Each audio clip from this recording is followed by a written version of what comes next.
દ્રશ્યો જોઈને મારે આજે હું ગુજરાતમાં પહેલી વાર આ બોલી રહ્યો છું. આ તમામ લોકો જ્યારે ગાડીમાંથી ઉતર્યા અને જે દ્રશ્યો જોયા એ હૃદયને કંપાવી નાખે એવા દ્રશ્યો હતા. એકેયના પગમાં ચપ્પલ નતું રહેવા દીધું આ પોલીસે. ગુજરાતના ખેડૂતો અમને પેલા ઓળખતા નતા, પણ તમારી સરકારે ખોટી રીતે અત્યાચાર કરીને અમને જેલમાં નાખ્યા ને.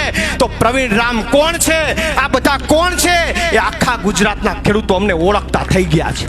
અને હું ભાજપ સરકારને પણ કહું છું કે આનો નિહાહો તમને ન લાગે તો મને યાદ કરજો. દાદાનો હોકારો હતો કે અરે કાંઈ વાંધો નથી, આ તો લડવું પડે, ગુજરાતના ખેડૂતો માટે અવાજ ઉઠાવવો પડે. અહીંથી હું ભાજપને કહેવા માંગુ કે તમારે જે કરવું હોય કરો.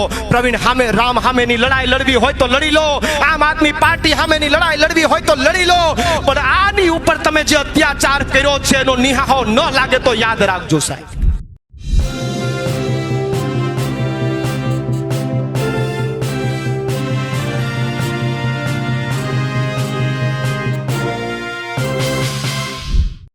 આમ આદમી પાર્ટીની પરિવર્તન લાવ કિસાન બચાવ યાત્રાનો મુખ્ય ચહેરો એટલે કે પ્રવીણ રામ પણ અત્યારે ખેડૂતો મુદ્દે આકરા થયા છે. તેઓ સુરેન્દ્રનગરમાં હતા એટલે રાજુ કરાપરાથી લઈને ભાજપ ઉપર તેઓએ આકરા પ્રહારો કર્યા. નમસ્કાર, હું છું ચિંતામણી પુત્ર અનિલ પટેલ. સ્વાગત છે આપનો અમારા વિશેષ કાર્યક્રમમાં. આવો સાંભળીએ પ્રવીણ રામે કેવી રીતે ભાજપ અને રાજુ કરાપરા ઉપર પ્રહારો કર્યા. વાહ,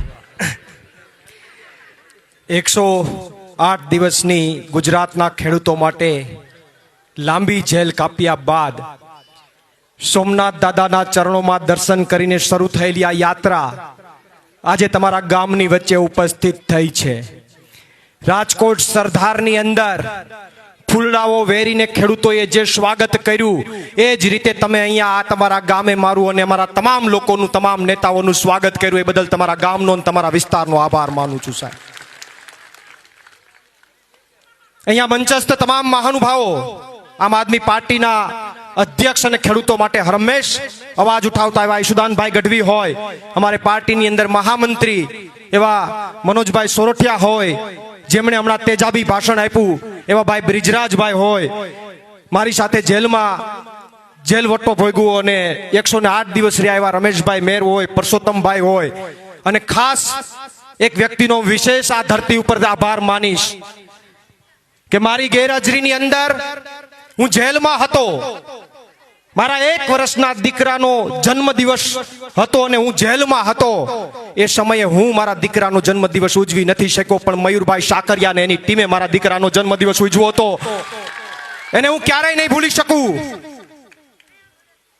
કારણ કે એક બાપ તરીકે લાગણી હોય છે કે દીકરાના પહેલા જન્મના દિવસે હું એની સાથે હોઉં, પણ સાથે નહોતો. એનું દુઃખ હતું, પણ આખા ગુજરાતે મયુરભાઈ જેવા અનેક મિત્રોએ જન્મદિવસ ઉજવ્યો હતો, એનો મને આનંદ પણ હતો સાહેબ.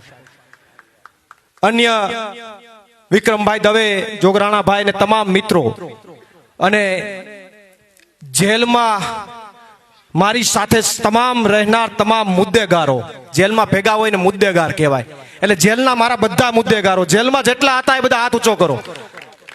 જેલના તમામ સાથીઓ, આ બધા મારા મુદ્દેગારો છે. તાળીઓથી ગડગડાટથી બધા હોય. અને અહીંયા તાકાતથી અવાજ કરનાર બાલ મંદિરના મારા મિત્રો, મારા બાલ મંદિરના મિત્રો, આજે હું તમારી સમક્ષ બહુ વિશેષમાં લાંબી ચર્ચા નહીં કરું. માતાઓ બહેનોની ઉપસ્થિતિ છે, તમામ વડીલોની ઉપસ્થિતિ છે, મીડિયા મિત્રોની ઉપસ્થિતિ છે, ત્યારે વિશેષ ચર્ચા નહીં કરું, પણ એટલી ચોક્કસ વાત કહીશ કે જેલની અંદર અમે શું ભોગવું છે, અમારી પીડા શું હતી, ગુજરાતના ખેડૂતો માટે મેં નહીં આ બધાએ શું ભોગવું છે, જે નરી આંખે જોયું છે એની થોડીક વાતો વાગોડવી છે. જ્યારે હળદરની અંદર ઘટના બની, હળદરની અંદર ખેડૂતો માટે લડવા ગયા, કડદા મુદ્દે લડવા ગયા, ત્યારે અમને પકડીને જેલમાં નાખી દીધા. પકડીને અમારી ઉપર લાઠીચાર્જ કર્યો, ખેડૂતોને લાઠીઓ વરસાવી, ઘરમાં ઘૂસીને માર્યા. અને એ સમય અહીંયા મંચ ઉપર ઉપસ્થિત તમામ લોકોને પકડીને પોલીસ સ્ટેશન લઈ ગયા. એમની ઉપર અત્યાચાર કરવામાં આવ્યો, ડરાવવામાં આવ્યા, ધમકાવવામાં આવ્યા. આમનો કોઈ વાક્ય ગુનો નતો, આમાંથી એક પણ વ્યક્તિ કે પથ્થર ફેંકવામાં નતા, છતાં એને ડરાવવામાં આવ્યા, એને ધમકાવવામાં આવ્યા. અને અમુક વ્યક્તિને તો હું અત્યારે અહીંયા કહું તો પણ કદાચ એ વાત ખોટી નથી. 150 જેટલા ધોકા મારવાનું કામ પોલીસે કર્યું છે. એના આવનારા સમયની અંદર વ્યાજ હોતો જવાબ ન આપું તો પ્રવીણ રામ મટી જાઓ. અને જ્યારે અમે પોલીસ સમક્ષ હાજર થયા અને અમને 3 દિવસના રિમાન્ડ મળ્યા અને 3 દિવસના રિમાન્ડ પછી અમને અંદરથી એવું હતું કે અમારા જે સાથીઓ છે, ખેડૂતો, નિર્દોષ ખેડૂતો છે, અમે કદાચ હાજર ન થયા હોત તો 108 ની જેલ ન થાત. હાજર ન થયા હોત તો 108 દિવસની જેલ ન થાત. ચાર્જશીટ પછી હાજર થયા હોત તો માત્ર 15-20 દિવસમાં છૂટી જાત સાહેબ. પણ મારો આ ગુજરાતનો ખેડૂત જેલમાં હતો. એની દિવાળી જેલમાં જાય ને અમારી દિવાળી બહાર જાય એ પ્રવીણ રામને મંજૂર નહોતું, એ આમ આદમી પાર્ટીને મંજૂર નહોતું. એટલા માટે સામે ચાલીને સરેન્ડર થયા કે લ્યો પકડી લ્યો. અમને ચિંતા હતી કે ડરેલા હશે ખેડૂતો. જ્યારે પહેલી વાર હાજર થયા ને જ્યારે અમે જજની સામે હાજર થયા ત્યારે આ બધા મિત્રોના મોઢા અમે પહેલી વાર જોયા. એ સાહેબ પોલીસ વાનમાં હતા, વચ્ચે કાચની પેલી જાળી હતી, એ જાળીમાંથી અમે મોઢા જોતા હતા તો અમને અંદરથી હિંમત આપતા હતા કે મૂંઝાતા નહીં, અમે મજબૂત છે. એટલે તાળીઓના ગડગડાટથી વધાવો. પણ એ જેવા ગાડીમાંથી ઉતર્યા તો એ દ્રશ્યો જોઈને મારે આજે હું ગુજરાતમાં પહેલી વાર આ બોલી રહ્યો છું. આ તમામ લોકો જ્યારે ગાડીમાંથી ઉતર્યા અને જે દ્રશ્યો જોયા એ હૃદયને કંપાવી નાખે એવા દ્રશ્યો હતા. એકેયના પગમાં ચપ્પલ નતું રહેવા દીધું આ પોલીસે. વગર ચપ્પલે આ તમામ મિત્રો ગાડીમાંથી ઉતરતા હતા. અમે પૂછ્યું કે કઈ વાંધો નથી ને? તો મરદના ફાડિયા એમ કહેતા હતા કે કાંઈ વાંધો નથી, અમે મૂંઝાણા નથી. પણ પછી મને જાણવા મળ્યું કે સાહેબ 2 દિવસની અંદર એને જમવાનું પણ નહોતું આપ્યું, બ્રશ પણ નહોતો આપ્યો. એકવાર સમોસા જેવો સામાન્ય નાસ્તો આપવામાં આવ્યો છે અને અમને યાતના આપવામાં કંઈ બાકી નહોતું રાખ્યું. આ બધું અમે નજર સમક્ષ જોયું. ત્યાંથી અમે ભાવનગર જેલમાં ગયા. આ બધા એવા છે કે ઘણા બધા નહીં, બધાએ પોલીસ સ્ટેશન કોઈ દી નહોતું જોયું ને સીધું જેલ જોવાનો વારો એના જિંદગીમાં આવ્યો તો ગુજરાતના ખેડૂતો માટે. પહેલી વાર જેલ જોતા હતા. જેલની અંદર પ્રવેશ કર્યો તો અમુક લોકો જેલમાં હતા. અગાઉથી અમે જ્યારે ગયા ત્યારે એ લોકો અંદર જેલમાં હતા. અમે એમને મળ્યા. સાહેબ એ લોકોનો પણ હોકારો મજબૂત હતો કે મૂંઝાતા નહીં, અમે મજબૂત છે. અને એ ખેડૂતોએ અમને એવું કીધું કે તમે શું કામ સામેથી હાજર થયા? તમારે હાજર નહોતું થવું. અમે અહીંયા લડવાનું હોત તો લડી લેત, તમે બહાર રહેવાની જરૂર હતી. આવો સાહેબ ગુજરાતના ખેડૂતનો અંદરથી હોકારો હતો જે જેલમાં હતા એનો. એ પછી ભાવનગરની અંદર 15-20 દિવસ અમારા ગયા. તમામ લોકો થોડાક સ્ટેબલ થઈ ગયા. અમે એને હિંમત આપી, એને અમને હિંમત આપી. મૂંઝાવાનું નથી, દિવાળી પછી રસ્તો નીકળી જશે. અમારા બધાની દિવાળી જેલમાં હતી, પરિવાર મૂંઝવણમાં હતો. એ સમયે હું ગુજરાતના ખેડૂતોને ધન્યવાદ આપું કે અહીંયા રહેલા ખેડૂતોની સિઝન આવી ગઈ હતી અને એ સિઝનની અંદર મારા ગુજરાતના આજુબાજુના ખેડૂતોએ એની સિઝનમાં એના ખેડૂતે જઈ અને એની સિઝન હાચવી લીધી. એટલે મારા ગુજરાતના ખેડૂતને ધન્યવાદ આપું સાહેબ કે એક બહુ સારો મેસેજ તમે આપ્યો હતો. આ ખેડૂતની સિઝન હાચવી, એને સમાચાર મળ્યા ને તો એની સાથી ગદગદ ફૂલી ગઈ હતી કે વાહ ભાઈ, ભલે અમે જેલમાં આવ્યા તો ભલે આવ્યા, પણ અમને ક્યાંક બહાર અમને કોઈક માન આપવા વાળું છે.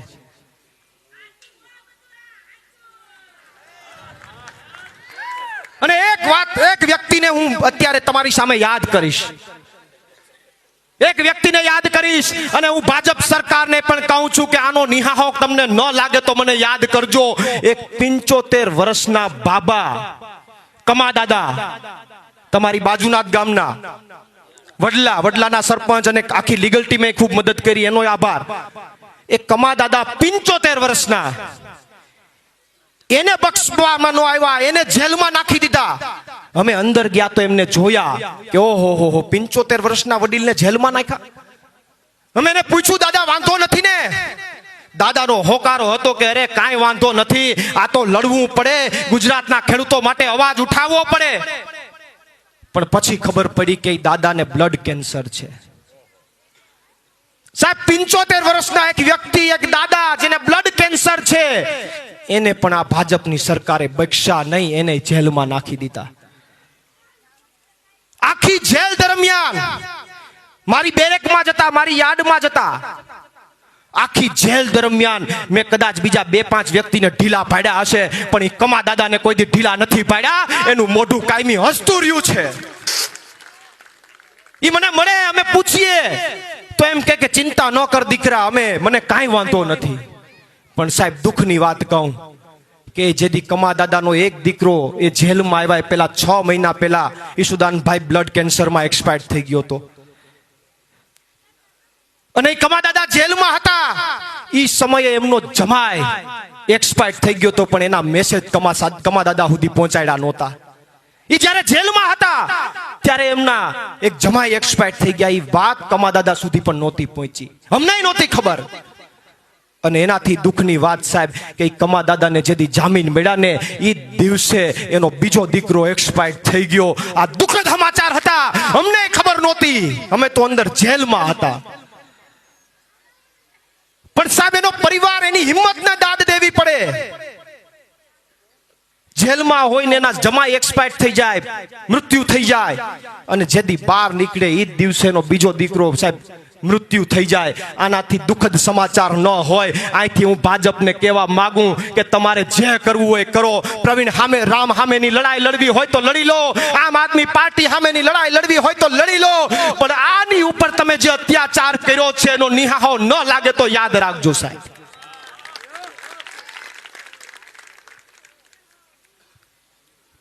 હું અત્યારે બહાર આવ્યો ત્યારે મને ખબર પડી કે આવી ઘટના એની સાથે બની છે.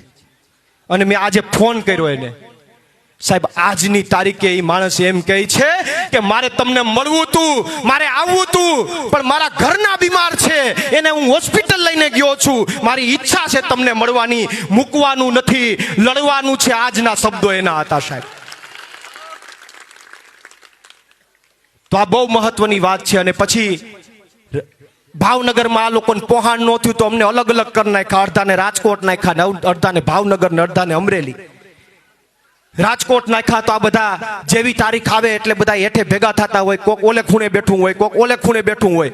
તારીખ આવી હોય તો બધાને એમ કે જામીન મળી જાય, એટલે બધા રાહ જોઈને બેઠા હોય. હું હેઠો ઉતરું તો પૂછે શું થયું, એટલે હું કહું ભાઈ મેં જાણ્યું નથી.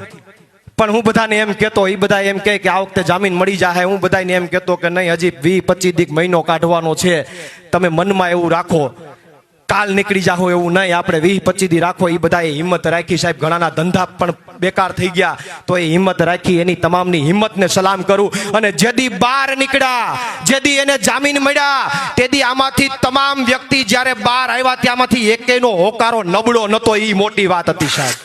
એકેયનો હોકારો નબળો નતો, બધાનો હોકારો મજબૂત હતો. અને એટલા માટે સાહેબ આ યાત્રા લઈને નીકળ્યા છે. આ બધાનો આભાર માનું છું.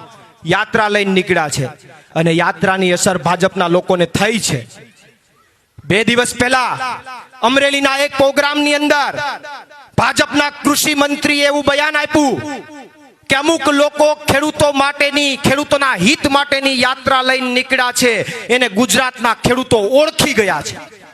શું બયાન આપ્યું કે અમુક લોકો ખેડૂતોના હિત માટેની યાત્રા લઈને નીકળ્યા છે અને ગુજરાતના ખેડૂતો ઓળખી ગયા છે. હું કૃષિ મંત્રીને જવાબ આપવા માંગુ છું કે તમારી વાત સાચી છે, તમારી વાત સનાતન સત્ય છે. ગુજરાતના ખેડૂતો અમને પેલા ઓળખતા નતા, પણ તમારી સરકારે ખોટી રીતે અત્યાચાર કરીને અમને જેલમાં નાખ્યા ને, તો પ્રવીણ રામ કોણ છે, આ બધા કોણ છે, એ આખા ગુજરાતના ખેડૂતો અમને ઓળખતા થઈ ગયા છે. અને બીજી વાત ઉર્જા મંત્રીએ એવી ત્યાં કરી કે જે સહાય આપવાની વાત છે, માનનીય કે કૃષિ મંત્રી ફલાણા એનો આભાર માનું. સહાય કે સરકારે આ વખતે જે નુકસાની થઈની સહાય આપી છે બધાને, 15 દિવસમાં સહાય પૂગી ગઈ છે. એ ઉર્જા મંત્રીને કહેવા માંગુ છું કે હમણાં જસદણમાં એક કાકા બારી પાસે આવ્યા હતા, કરશનભાઈ એનું નામ છે, 3.5 મહિના થયા, હજી સહાય નથી આવી. હાલો આપણે બે એના ઘેર જઈએ, હાલો જઈએ ત્યાં, હજી સહાય નથી આવી. બીજું એમણે એવું કીધું ઉર્જા મંત્રીએ કે અમરેલીમાં, મનોજભાઈ એવી વાત કરી એને કે અમરેલીમાં છેલ્લા 30 વર્ષથી આ રીતે ડાયરેક્ટ કે સહાય આવી હોય એવું કોઈ દી બન્યું જ નથી. અરે ભલામણા, તો તમે તમારી પોલ ખોલો. ઈ એમ કહે છે 30 વર્ષથી કોઈ દી મળી જ નથી, તો 30 વર્ષ સુધી તમારું જ શાસન છે. એનો મતલબ ઈ છે કે તમે આપ્યું જ નથી. તમે ખોલો છો તમારી પોલ.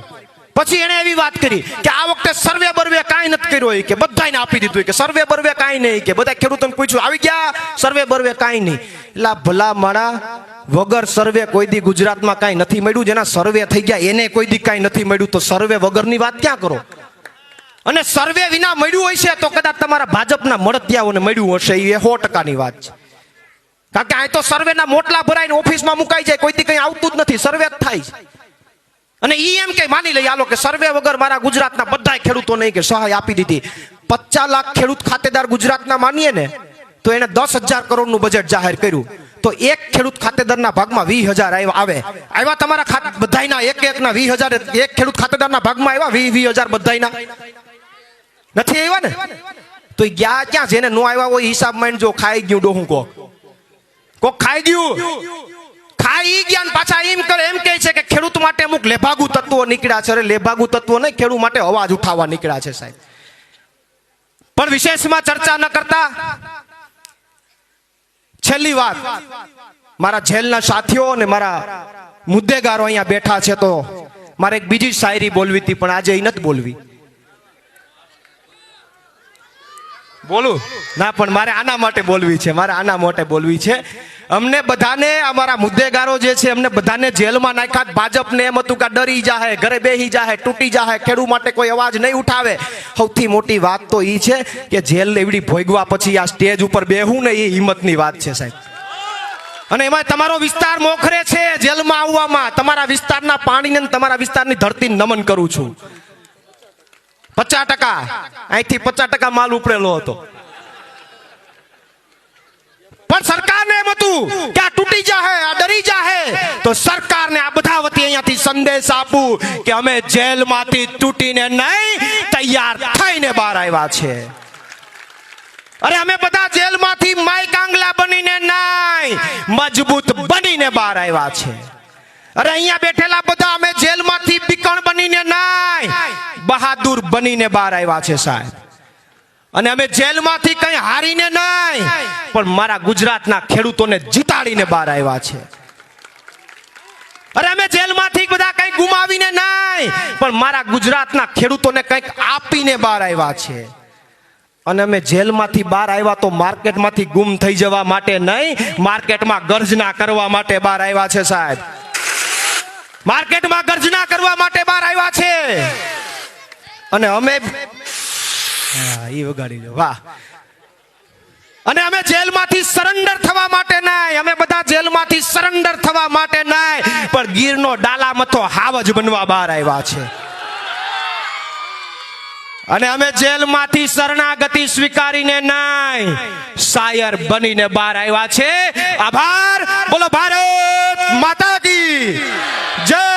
જવાન જય જવાન. પ્રવીણ રામની વાત સાંભળીને આપણે શું લાગે છે જરૂરથી મારા કોમેન્ટ બોક્સમાં કોમેન્ટ કરજો. એ સિવાય અમારી યુટ્યુબ ચેનલને આપ લાઈક કરો, સબસ્ક્રાઇબ કરો, બેલ આઇકન દબાવો. સાથે અમારી વેબસાઇટ છે www.gujaratplus.in, ત્યાં પણ જઈને તમે વધુ અપડેટ થઈ શકો છો. અત્યારે માટે બસ આટલું જ. નમસ્કાર.